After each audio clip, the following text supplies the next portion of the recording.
le decía yo que quería yo platicar un poquito con usted acerca de algunas percepciones que he tenido. Mire, hace unas horas, porque ya fue por la madrugada del día de hoy, leía yo la transmisión de algunas personas que ahorita, a estas alturas de la pandemia, a estas alturas en las cuales prácticamente todas las familias que yo conozco, y estoy hablando de muchas partes del país y del mundo, han tenido, si no directamente, al menos de gente cercana, por lo menos una pérdida de vida por causa de esta enfermedad.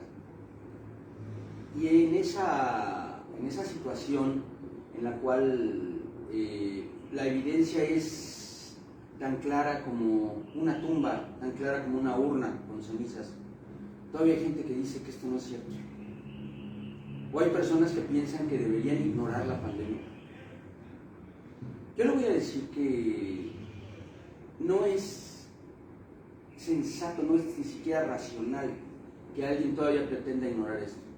Es absurdo. Sin embargo, lo que yo le quiero decir hoy es que tampoco debería convertirse en causa de pánico, porque en realidad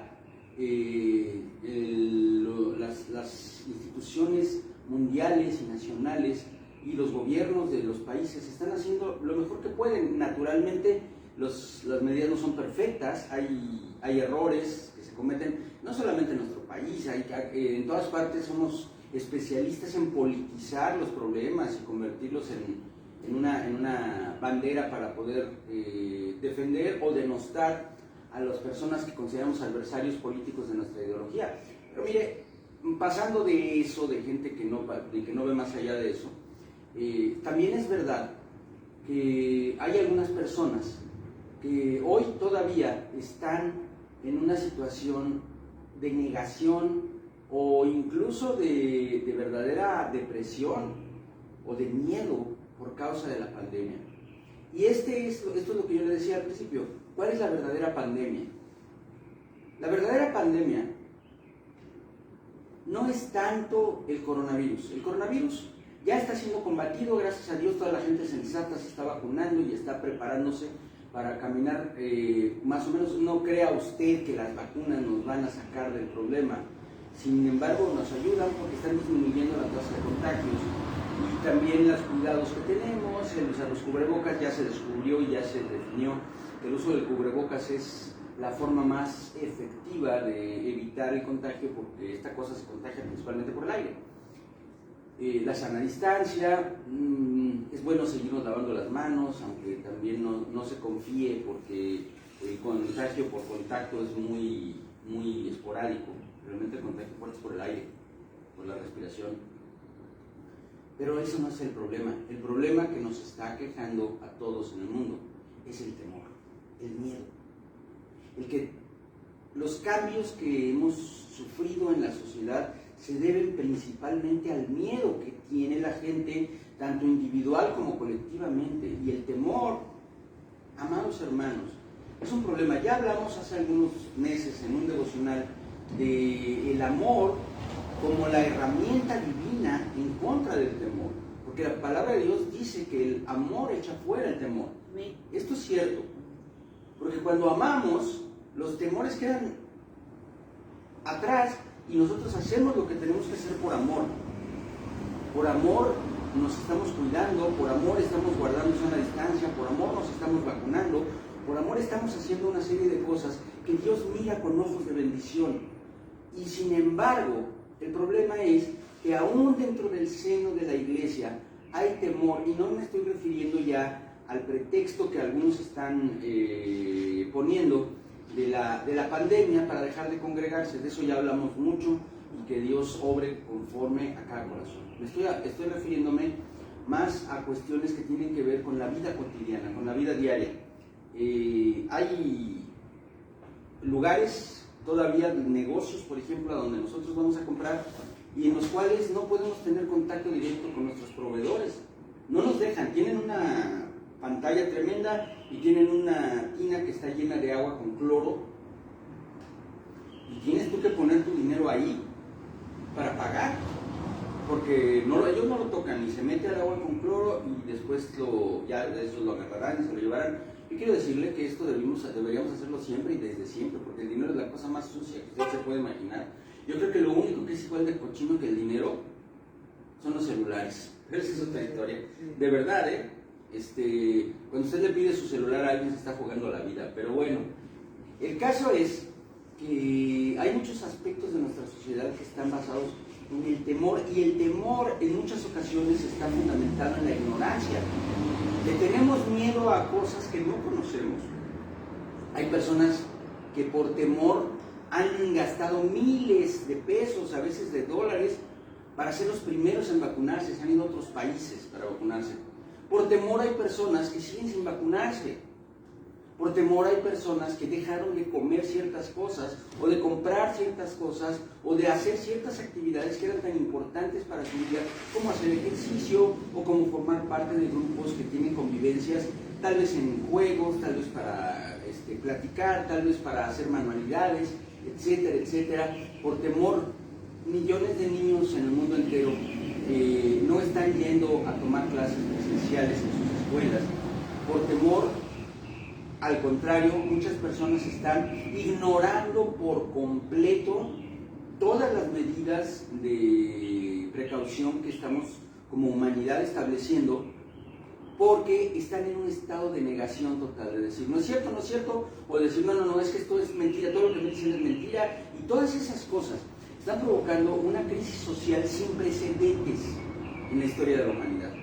Independientemente de la enfermedad, ojo, independientemente de los enfermos y de las lamentables muertes que son tan reales, que yo no creo que haya una sola persona que no conozca a nadie que haya muerto por coronavirus. Todos conocemos a una o más personas, y muchos de nuestra familia, muchos en nuestro caso amados y entrañables, y han partido por causa de esta enfermedad. Entonces, hablemos del temor, hermanos, hablemos un poquito del miedo y entendamos algo que es, pues yo creo que debería ser más bien tan claro y tan lógico, que no tendría por qué atrapar nuestras vidas, atenazarlas y convertirlas en un problema. Mire, por ejemplo, usted sabe que el fuego quema, ¿sí o no? Ciertamente es peligroso, ¿sí o no? Sí. Al año mueren miles de personas quemadas o son gravemente heridas por quemaduras, ¿sí o no? Y por eso, dígame usted no tiene con qué guisar, prefiere comer la carne cruda, o usted se baña con agua fría porque no tiene un calentador, porque es por fuego, no utiliza usted automóviles porque son de combustión interna y el calor y la combustión son parte de su funcionamiento, o sí tiene todo eso en su casa. Tiene estufa, pone un fogón, tiene un calentador de agua, tiene cerillos, tiene encendedores. ¿Por qué? Porque usted tiene una idea clara de cómo controlar el fuego para no sufrir una herida. Sabe que con ciertas precauciones el fuego es relativamente seguro y muy útil. De la misma manera, yo no veo a nadie que tenga en su casa puros telas en las puertas y en las ventanas, porque sabe que el vidrio, si se rompe, se puede convertir en un arma mortal. Muchas personas, yo entre ellas, he sufrido heridas graves por causa de vidrios rotos. Yo tengo una cicatriz abajo del brazo que usted no puede ver porque pues, no me ve con la mano levantada y desnudo casi nunca, pero tengo una cicatriz muy seria y me estaba desangrando. Se cortó la vena porta y tenía una hemorragia brutal. Mi mamá me llevó rápidamente al servicio de emergencia, me suturaron y se acabó el problema.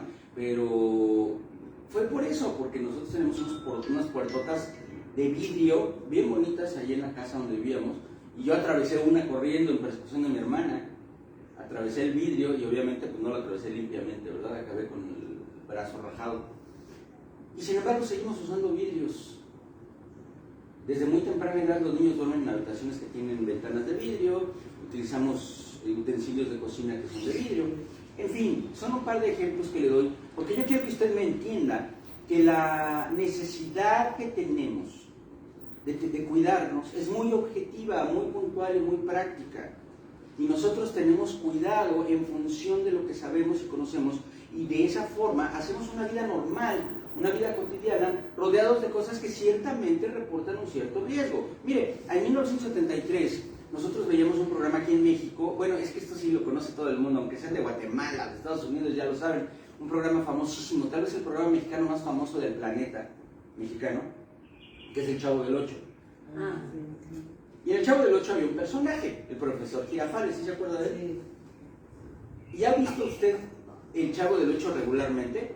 Si lo vio con regularidad a lo largo de su vida, usted seguramente recordará que hay capítulos en los que el profesor Girafales aparece fumando un puro, tanto en la vecindad como en la escuela.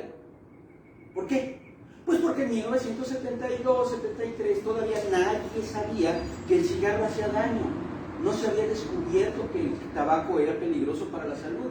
Es en serio, los más jóvenes pueden decir, ay, no puede ser. Bueno, sí puede ser. La humanidad fumó, por lo menos que sepamos, porque la historia escrita de esto la tenemos en Europa, por lo menos que sepamos del 1600 hasta la fecha. Y en América, vaya usted a saber cuánto tiempo más, porque cuando llegaron los españoles y los portugueses a América, ya los indígenas fumaban y aprendieron a fumar acá, en Cuba, en fin. El caso es que durante siglos la humanidad convivió con el tabaco sin apercibirse de que era nocivo para la salud. Pero en 1873 alguien descubrió que el cáncer de pulmón, el cáncer de esófago, de estómago y de boca estaban íntimamente asociados a la costumbre de fumar. Se declaró que el cigarro era peligroso y entonces dejó de verse el cigarro en la televisión infantil. Nunca más volvió a aparecer el profesor Girafales con un puro. ¿Por qué? Porque el conocimiento avanza y cada vez tenemos más idea de lo que puede hacernos daño y lo que no. Eso es exactamente lo que nos está pasando en este momento con este coronavirus. Es un coronavirus, el SARS-CoV-2, que es nueva su manifestación y estamos aprendiendo lo que es peligroso, lo que no lo es. Hemos tomado en la humanidad algunas medidas que no sirven absolutamente para nada, otras que hemos tomado muy a la ligera resulta que eran importantísimas, y todo eso lo estamos viviendo todos como humanidad poco a poco. Y como iglesia vivimos formando parte de esto. Somos parte de la humanidad que está atravesando esta situación. Pero hoy yo quiero decirle que lo peor que puede suceder es que la obra de Dios se pare, se vea afectada, se vea lesionada de alguna forma por causa del temor. Yo no le estoy hablando de que usted abandone la precaución o que deje de cuidarse temerariamente con esa idea herética. Sí, lo estoy diciendo con claridad, esa idea herética de que usted puede someterse a cualquier clase de peligro porque Dios lo cuida. No, usted puede atravesar cualquier clase de peligro si está haciendo la voluntad divina, si está haciendo la obra de Dios, porque es una promesa de Dios. Pero no puede usted ponerse de pechito en los peligros diciendo, ay, no le hace, yo puedo ser todo lo descuidado y temerario que quiera porque Dios me guarda. No es así, ¿eh? Tenemos que ser cuidadosos, tenemos que ser prudentes, dar ejemplo, pero el ejemplo principal que la iglesia tiene para el mundo de hoy es el que no caminemos en temor, porque efectivamente el amor echa fuera el temor, y el amor de Dios y el amor de los unos con los otros y el amor a la humanidad perdida hacen que nosotros sepamos que la iglesia tiene que seguir caminando, que la iglesia tiene que seguir avanzando, que la iglesia tiene que seguir anunciando las buenas nuevas del Evangelio, y que si tenemos que cambiar nuestro modo de hacer las cosas, porque el mundo cambió por razones que son bastante objetivas, como la pandemia, lo vamos a hacer, pero sin temor, con la confianza en que Dios es nuestro guardador, y que si hay alguna medida que todavía no descubramos, o alguna de ellas que no se haya tomado, nosotros tenemos a la guía perfecta del Espíritu Santo, que nos muestra lo que tenemos que hacer y no hacer, y no vamos a dejarnos llevar por las palabras absurdas de gente que publica mentiras en internet, y que dice que la pandemia no existe, y otros que publican mentiras y que dicen que es cosa del diablo, y así sucesivamente, y vamos a atenernos a aquello que el Señor nos muestra, y a algo que Dios también nos dio, que es la ciencia y los gobiernos, de los cuales, amados hermanos, escuchen lo que le voy a decir, ninguno está vigente si no es por la voluntad de Dios. Porque está escrito en la palabra de Dios que toda autoridad fue puesta por Dios. Y escúcheme, con esto cierro y quiero que lo medite. El que desobedece a sus autoridades está desobedeciendo a Dios y está pecando. Porque está escrito en la palabra que nos sometamos. La única razón por la cual es sobrepasada la autoridad humana es el pecado. Mientras lo que a usted le ordene su autoridad no sea pecado, usted tiene que sujetarse y obedecer. La única salvedad es esa. Si la orden de su autoridad es pecar, entonces sí, es mejor obedecer a Dios que a los hombres. Pero si no hay una instrucción que contradiga a Dios, debemos ser sujetos. Lo pongo en sus manos, lo pongo en su corazón y medite en ello. Deseche el temor. Confíe en Dios y confíe que el Señor tiene el control de todas las cosas, de nuestras autoridades seculares, de las autoridades de la iglesia y sobre todo de nuestro corazón. Amén. Piensen.